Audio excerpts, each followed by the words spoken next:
नमस्कार, IBC 24 देख रहे हैं आप और मैं हूं आपके साथ अविनाश कर। 10 बजे रात पूरे दिन की बात में आप सभी का स्वागत है। लोकसभा चुनाव के दूसरे चरण के लिए बीजेपी के दिग्गज नेताओं ने प्रचार में पूरी ताकत झोंक रखी है। पीएम मोदी मंगलवार को छत्तीसगढ़ के 2 दिवसीय दौरे पर आने वाले हैं, जहां वो अलग अलग जिलों में 3 सभाएं भी करेंगे। उनके दौरे को लेकर सुरक्षा के खास इंतजाम किए गए हैं। तो वहीं बीजेपी नेता पीएम मोदी के दौरे को लेकर बेहद उत्साहित हैं, जबकि कांग्रेस नेता तंज कस रहे हैं कि उनके दौरे से कोई फर्क नहीं पड़ने वाला।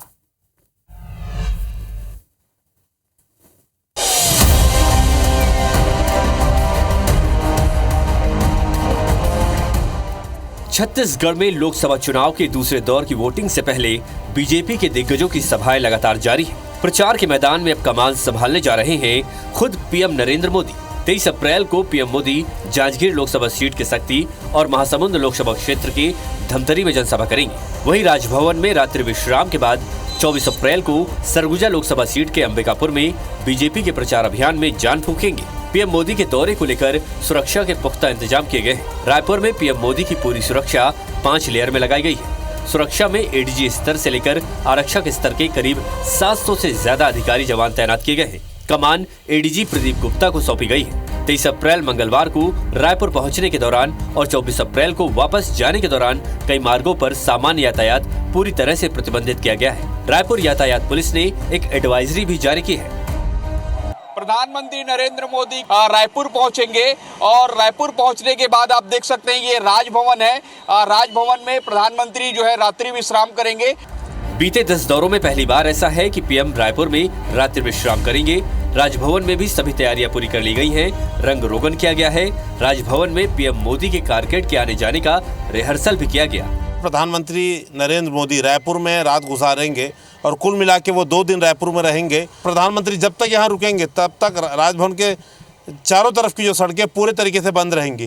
तो तैयारियां आप देख सकते हैं कि यहाँ पर सुरक्षा बढ़ाई जा चुकी है और लगातार बढ़ाई जा रही है। इसके साथ दीवारों का रंग रोगन भी चल रहा है। सरगुजा आईजी ने अंबिकापुर में पीजी कॉलेज ग्राउंड में सुरक्षा व्यवस्था का जायजा लिया। वहीं धमतरी के साथ साथ सक्ती में भी हेलीपैड से लेकर कार्यक्रम स्थल और अन्य जगहों पर सुरक्षा के पुख्ता इंतजाम किए गए हैं। कि प्रधानमंत्री जी का कार्यक्रम फर्स्ट हाफ में है, लिहाजा व्यवस्था को जितने समय आने का है उससे 4 घंटा पहले सारी जगह पे प्लेस हो जाएंगी व्यवस्था। पूरे व्यवस्था में लगभग 1600 अधिकारी कर्मचारी लगे हैं। प्रधानमंत्री का दौरा 23 तारीख को जिला सक्ती में है, तो उसको लेकर के जो भी महत्वपूर्ण सुरक्षा इंतजाम है वो सभी दृष्टिगत हेलीपैड, कार्यक्रम स्थल और अन्य जगहों में तैयारी की जा रही है। ट्रैफिक को लेकर के विशेष तैयारी की जा रही है। पीएम मोदी के दौरे को लेकर बीजेपी नेता बेहद उत्साहित है। अंबिकापुर में बीजेपी महिला मोर्चा ने घर घर पीला अक्षत बांटकर सभा में आने का निमंत्रण भी लोगों को दिया है। न्योता बांट रही हूँ। हमारे प्रधानमंत्री जी अंबिकापुर के पीजी कॉलेज में आ रहे हैं। प्रधानमंत्री जी के आने से कार्यकर्ताओं और नेताओं में काफी ऊर्जा का संचार हो रहा है। उनके आगमन को लेकर तैयारियां तेजी से चल रही है। माननीय प्रधानमंत्री जी को एक झलक पाने के लिए, एक दर्शन के लिए लोग आतुर हैं। उसको देखते हुए बड़ी संख्या में 1 लाख से ऊपर लोगों के आने का हम उम्मीद करते हैं। चुनावी रण में पीएम मोदी का दौरा हो तो कांग्रेस नेता इस पर सवाल उठाने में भला कहां चूकने वाले हैं। 4 महीने की सरकार ने छत्तीसगढ़ की जनता का विश्वास खो चुकी है। छत्तीसगढ़ को कर्जा में डुबो चुके हैं। इसलिए भारतीय जनता पार्टी को प्रधानमंत्री जैसे व्यक्ति आकर यहाँ छत्तीसगढ़ जैसे छोटे राज्यों में रुकना पड़ रहा है। मतलब सोच लीजिए कि भारतीय जनता पार्टी का हालत कितनी खराब है। विधानसभा चुनाव में बड़ी जीत के बाद बीजेपी आत्मविश्वास से लबरेज है। पिछले लोकसभा चुनाव में कांग्रेस बस्तर और कोरबा सीट जीतने में कामयाब रही थी, जबकि 9 सीटें बीजेपी के खाते में आई थी। वहीं इस बार लोकसभा के सियासी रण में बीजेपी मोदी कार्यकाल की उपलब्धियां गिनाते हुए छत्तीसगढ़ में सभी 11 सीटें जीतने का दावा कर रही है, जबकि कांग्रेस का दावा है कि बीजेपी अपने मंसूबे में कामयाब नहीं हो पाएगी। Bureau report, IBC 24।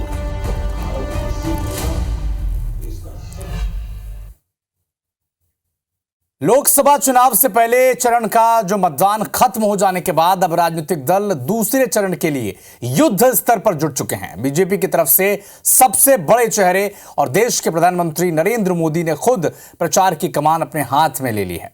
और इसी बीच पीएम मोदी के MP के बैक टू बैक दौरे लगे हुए हैं। एक रिपोर्ट के जरिए आप समझें।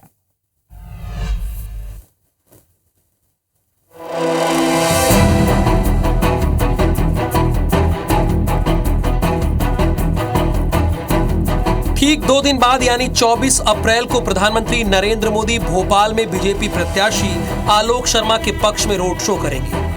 1.5 किलोमीटर के इस रोड शो को लेकर स्थानीय प्रशासन ने तैयारियां शुरू कर दी है। रोड शो एमवीएम कॉलेज से रोशनपुरा चौराहे होते हुए एपेक्स बैंक पर समाप्त होगा। भोपाल से पहले पीएम हरदा में 1 घंटे के लिए आएंगे। यहां उनका 5 से 6 बजे के बीच कार्यक्रम लगा हुआ है। इस दौरान पीएम एक आम सभा को संबोधित करेंगे। प्रधानमंत्री मोदी के कार्यक्रम स्थल का जायजा लिया है नर्मदापुरम के आईजी और हरदा के कलेक्टर ने। 24 अप्रैल को माननीय प्रधानमंत्री जी का कार्यक्रम यहाँ पे प्रस्तावित तय हो गया और NH47 पे हम लोगों ने ये कार्यक्रम जो हेलीपैड है, जो ये कार्यक्रम वहाँ पे हेलीपैड बनाया जा रहा है और पार्टी के द्वारा वहाँ पे कार्यक्रम किया जा रहा है। हालांकि मोदी अपनी पार्टी के लिए लगातार प्रचार में बिजी है, लेकिन विपक्ष मोदी सरकार को घेरने में कोई कोर कसर नहीं छोड़ रही है। कांग्रेस का कहना है कि मोदी सरकार सरकारी एजेंसियों का दुरुपयोग कर रही है और मोदी की गारंटी जुमला है। सरकारी एजेंसियों का जिस तरह से इनका दुरुपयोग होता आ रहा है, मोदी सरकार के दौरान चुनाव के आते आते इनका इस्तेमाल, इनका दुरुपयोग ज़्यादा तेजी से बढ़ा है। एमपी में मिशन 29 को साधने के लिए बीजेपी की तरफ से मोदी लगातार दौरे पर दौरे कर रहे हैं। इसके बाद वो 27 अप्रैल को धार में जाएंगे, जहां उन्हें एक आम सभा को संबोधित करना है। यानी एक तरफ देश के प्रधानमंत्री के लगातार दौरे पर दौरे हैं और दूसरी तरफ विपक्ष का कटाक्ष है। अब देखने वाली बात होगी किसके वादे में कितना दम है। Bureau report, IBC 24। इधर कांकेर में बीजेपी के लोकसभा प्रत्याशी के पक्ष में चुनाव प्रचार करने पहुंचे केंद्रीय मंत्री अमित शाह ने एक बड़ा बयान दिया। अमित शाह ने कहा कि छत्तीसगढ़ से 2 सालों में नक्सलवाद खत्म कर दिया जाएगा, नक्सली जल्द से जल्द सरेंडर कर दें।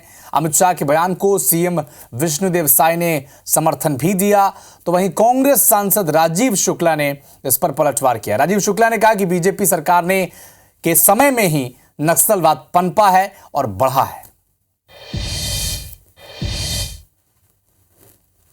जब तक नक्सलवाद है, आदिवासी क्षेत्र में शांति नहीं हो सकती, रोड नहीं बन सकता, बिजली नहीं पहुंच सकती, गैस नहीं पहुंच सकती, शिक्षा नहीं पहुंच सकती, नौकरी नहीं पहुंच सकती। आप सभी लोग भी उनको समझाइए, सरेंडर कर जाए, न करे तो आप चिंता मत करना, हम 2 ही साल में छत्तीसगढ़ की भूमि से नक्सलवाद को उखाड़ कर फेंक देंगे और विकास की गंगा प्रवाहित। तो शुरू से ही बोल रहे हैं कि हम लोग के पास दोनों ऑप्शन हैं और डबल इंजन की सरकार है और माननीय गृह मंत्री जी भी पूरी तरह से संकल्पबद्ध हैं कि नक्सली या तो सरेंडर करे और गोली की बात करना चाहेंगे तो उसका भी सरकार जवाब देगी। नक्सलवाद जो खत्म करे अच्छी बात है, लेकिन इतिहास उनका क्या, अभी तक उन्होंने क्या किया?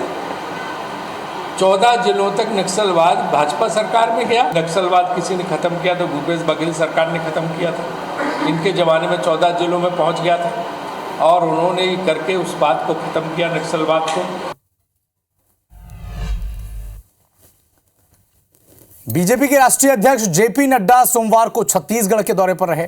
यहां उन्होंने बिलासपुर के लोरमी, रायपुर के चंदखुरी और भिलाई के खुर्सीपार में चुनावी सभा को संबोधित किया और बीजेपी के प्रत्याशी के पक्ष में समर्थन मांगा, वोट करने की अपील की। इस दौरान उन्होंने कांग्रेस पर जमकर निशाना साधा, कहा कि कांग्रेस राम, सनातन और देश विरोधी लोगों के साथ प्रेम करने वाली पार्टी है। कांग्रेस ने घोटालों में आकाश, धरती, जल किसी को कुछ नहीं छोड़ा है। नड्डा ने विपक्षी दलों पर हमला बोलते हुए कहा कि इंडिया अलायंस मतलब परिवार बचाओ पार्टियां, भ्रष्टाचारियों को बचाने वाली पार्टियां, ये इन सब का एकजुट समूह है, समुच्चय है। उन्होंने कांग्रेस पार्टी पर आरोप लगाते हुए कहा कि आतंकवादियों के प्रति हमेशा नरम रहे हैं। कांग्रेस पार्टी और इंडिया अलायंस जो घमंडिया अलायंस है, ये अलायंस 2 ही बातों का अलायंस है, 2 ही बातों का गठबंधन है। एक, परिवार बचाओ पार्टियां, दूसरा भ्रष्टाचारियों को बचाने वाली पार्टी। इन्होंने ना अंतरिक्ष छोड़ा, ना आकाश छोड़ा, न समुद्र छोड़ा, न पाताल छोड़ा, न धरती छोड़ी, सभी लोगों में भ्रष्टाचार किया ये कांग्रेस पार्टी ने। कांग्रेस सरकार के वक्त छत्तीसगढ़ में केंद्रीय सहकारी बैंक के अध्यक्ष रहे नवाज खान पर अब गंभीर आरोप लगे हैं। बीजेपी के वरिष्ठ नेता और सहकारी बैंक के वर्तमान अध्यक्ष सचिन बघेल ने पूर्व मुख्यमंत्री भूपेश बघेल के करीबी नवाज खान पर बैंक में फर्जी नियुक्ति करने के आरोप लगाए हैं। साथ ही करीब 74 लाख रुपए की गड़बड़ी का आरोप भी लगा है। एक प्रेस कॉन्फ्रेंस में सचिन बघेल ने कहा है कि साल 2021 में नियुक्ति के बाद शपथ ग्रहण समारोह के आयोजन में 3 लाख रुपए का खर्च दिखा दिया गया, जबकि अध्यक्ष की नियुक्ति में शपथ ग्रहण का कार्यक्रम नहीं होता है। सचिन बघेल ने यह भी कहा कि नवाज खान ने बैंक में 55 दैनिक वेतनभोगी कर्मचारियों की नियुक्ति भी नियम के खिलाफ जाकर की है। इससे उन्होंने अपने साले की भी भर्ती कराई है। इन कर्मचारियों को 1 करोड़ का भुगतान कर बैंक की शाखा को नुकसान पहुंचाया गया। वहीं ठेकुआ गांव में कांग्रेस के राष्ट्रीय अध्यक्ष मल्लिकार्जुन खड़गे के कार्यक्रम में भी करीब 10 लाख रुपए का खर्च बैंक की तरफ से किया गया। कवर्धा में बैंक की 3 शाखाएं खोलने में अतिरिक्त 3 लाख रुपए खर्च किए गए। इसके अलावा कई और अनियमितताओं के आरोप भी नवाज खान पर लगे हैं। सचिन बघेल ने कहा है कि इसकी जांच कराई जा रही है, कार्रवाई के साथ रकम की वसूली भी की जाएगी।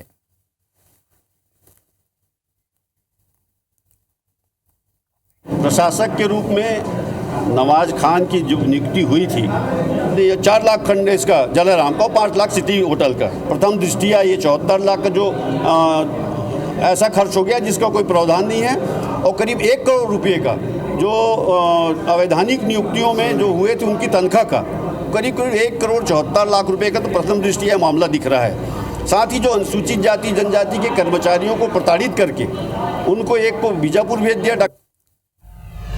बीजेपी के स्टार प्रचारक पूर्व मुख्यमंत्री शिवराज सिंह चौहान धुआंधार प्रचार कर रहे हैं। सोमवार को शिवराज सिंह चौहान तेंदुखेड़ा के रायसेन के देवरी, राजगढ़ के सुठालिया में चुनावी सभाएं करते दिखे।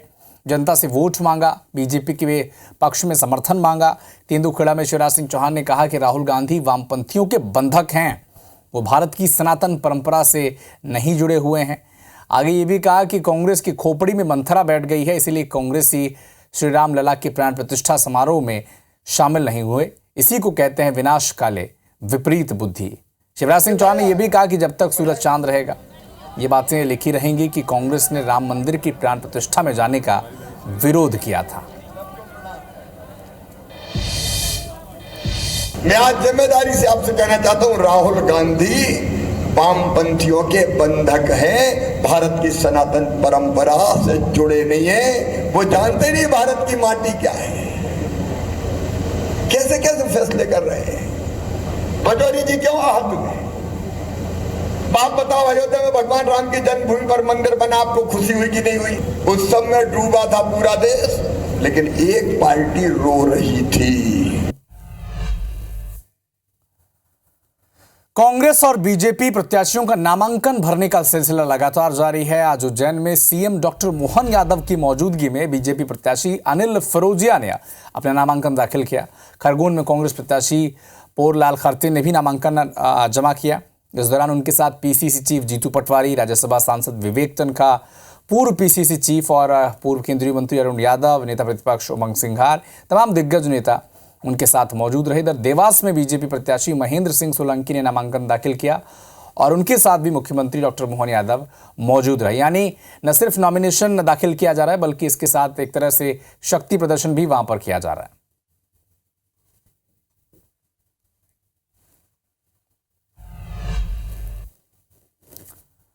तो सीएम डॉक्टर मोहन यादव सोमवार को उज्जैन में बीजेपी के प्रत्याशी अनिल फिरोजिया के नामांकन कार्यक्रम में शामिल हुए।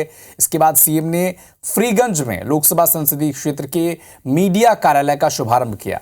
मुख्यमंत्री ने कहा कि कांग्रेस लगातार पस्त होती दिख रही है और बीजेपी अपने दम से कह रहे हैं कि एमपी की 29 सीटें जीतने का दावा भी मुख्यमंत्री ने किया है। ये भी कहा कि कांग्रेसी कहते हैं कि हम आधी सीटें जीतेंगे। कांग्रेस ने पहले ही आधी सीटों पर पराजय मान ली है। कांग्रेस लगातार पस्त होती दिखाई दे रही है। यही कारण है कि जैसे हम अपने दम से बोल रहे हैं कि हम 29 की 29 जीतेंगे, अभी उनके दिमाग में ये 29 जीतने की बात छोड़ो, वो कहते हैं हम आधी जीतेंगे। जो पहले चुनाव के पहले पराजय मान ले, इससे मुझे लगता है कि कांग्रेस के मनोबल का अंदाजा लगता है, लेकिन फिर भी हम अपने कार्यकर्ताओं से लगातार उनके बीच खड़े होकर के इस बात के लिए प्रेरणा भी दे रहे हैं और खुद भी शामिल हो रहे हैं कि हमको जब तक आखिरी वोट नहीं पड़ जाए तब तक सावधान भी रहना है।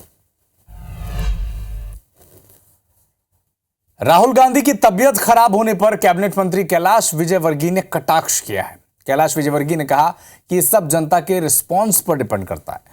अगर जनता रिस्पांस नहीं देती तो तबीयत खराब हो जाती है। पीसीसी चीफ जीतू पटवारी पर निशाना साधते हुए कैलाश विजयवर्गीय ने कहा कि जब से जीतू पटवारी अध्यक्ष बने हैं तब से उनकी पार्टी आधी हो गई है। कांग्रेस के प्रति लोगों का विश्वास कम हुआ है। यह भी आगे दावा किया कैलाश विजयवर्गीय ने कि छिंदवाड़ा में रिकॉर्ड वोटों से भारतीय जनता पार्टी की जीत होगी।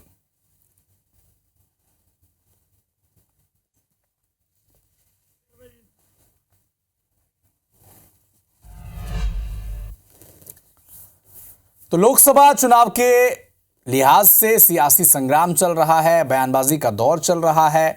बीजेपी कांग्रेस पर लगातार इस पूरे चुनाव में हमलावर दिख रही है। ऐसे में बीजेपी के सीनियर विधायक धर्मजीत सिंह के एक बयान को लेकर एक बार फिर से सियासत गर्मा गई है। दरअसल धर्मजीत सिंह ने कहा कि कमल को वोट देंगे तो वो वोट श्रीराम के पास सीधे जाएगा। उन्होंने कांग्रेस पर जमकर हमला बोला। उन्होंने राम मंदिर का न्योता ठुकराने और पीएम मोदी को लाठी मारने वाले बयान को लेकर कांग्रेस को घेरा है। और इन सभी मुद्दों को लेकर धर्मजीत सिंह से खास बातचीत की हमारे संवाददाता जितेंद्र थवाइट ने। लोकसभा चुनाव को लेकर सियासी बयानबाजी का दौर जारी है। एक ताजा बयान सामने आया है जिसमें भाजपा के सीनियर विधायक ने कहा है कि वोट अगर कमल को दबाते हैं तो उसका वोट प्रभु श्री राम के चरणों में जाएगा। सीनियर विधायक धर्मजीत सिंह जी हमारे साथ हैं। आपने एक सभा में कहा कि कमल का अगर बटन दबाते हैं तो वोट श्री राम के चरणों में जाएगा, कैसे? मैंने ये कहा कि आप कमल के फूल पर निशान पर बटन दबाएंगे तो आप सांसद भी चुनेंगे, प्रधानमंत्री भी चुनेंगे और आपके श्रद्धा का फूल भगवान राम के चरणों में भी पहुंच जाएगा। और इसमें कहीं पर कोई गलत बात मैंने नहीं कहा। अच्छा, एक बयान आपने ये भी कहा भूपेश बघेल को कि सांसद चुनना है या लठैत चुनना है, इसको किस तरह से देखते हैं? इसका क्या आशय आपके पीछे? नहीं, मैंने नहीं कहा तो उन्हीं के नेता प्रतिपक्ष श्री चरणदास महंत ने कि बढ़िया लाठी चलाते हैं भूपेश बघेल, प्रधानमंत्री को यही लाठी से मारेंगे।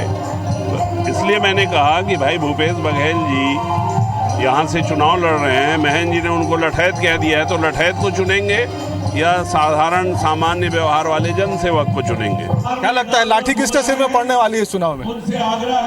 देखिए, लाठी तो मैं नहीं जानता, लेकिन पूरे देश से कांग्रेस का सुपड़ा साफ हो रहा है। 40 सीट से ज्यादा नहीं पाने वाले हैं। भाजपा के सीनियर नेता धर्मजीत सिंह जो अपने बयान पर अभी भी कायम, उनका कहना है कि उन्होंने कहा है कि अगर कमल को बटन दबता है तो उसका जो वोट है वो प्रभु श्री राम के चरणों में जाएगा और भाजपा जीत कर आएगी।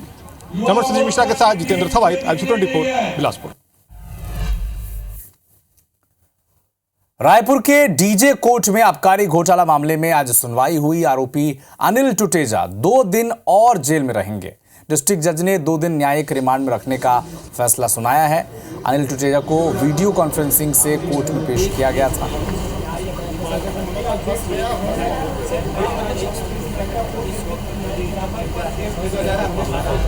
तो फिलहाल इस बुलेटिन में इतना ही, लेकिन देश और दुनिया के साथ एमपी और छत्तीसगढ़ के हर अपडेट के लिए आप जुड़े रहिए हमारे साथ। नमस्कार।